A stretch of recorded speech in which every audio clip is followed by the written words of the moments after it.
nyene cyo umukuru w'igihugu aje kwakira umushikiranganji ajeje imigenderanire y'igihugu ca Afrika y'Epfo n'andi makungu yaraje azanye indamutso zanye n'icubahiro umukuru w'igihugu ca Afrika y'Epfo Cyril Ramaphosa yarazanye n'ubutumire bwanye n'icubahiro umukuru w'igihugu ca Afrika y'Epfo amutumire kugira ngo azogendere igihugu ca Afrika y'Epfo. Ico gihugu rero nkuko mubizi ni igihugu gifitanye imigenderanire ikomeye n'u Burundi. Nyacubahiro umukuru w'igihugu yafasha akanya kugira ngo ashimire abene igihugu ba Afrika y'Epfo kubera uruhara muzi bagize kugira ngo amahoro agaruke mu Burundi igihe igihugu cy'u Burundi cari kiri mu ngorane, kandi n'urundi ruhara bagize kugira ngo u Burundi buve mu bihano, kuko igihe cyose kakanama kajeje umutekano kishira mu mpuzamakungu ONU kaguma kiga ibibazo vy'u Burundi, Afrika y'Epfo ntivyayinezereza, ikaba rero yaragize uruhara rukomeye kugira ngo ibintu bigende neza.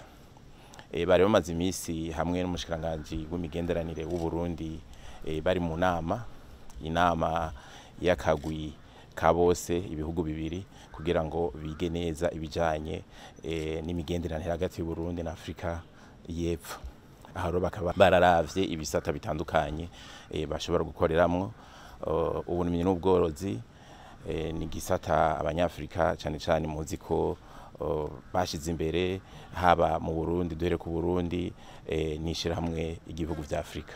Aho rero bakaba bavuga bati turashobora kurungika abashobora kuza gukora muri ico gisata. Ikindi naco ni kijanye n'ubutare, aho bariko barakora kugira ngo ubutare bw'u Burundi ntibaze babwimba gusa babujana, ahubwo banabukorere ngaha ivyavuyemwo abari vyo bishogwa.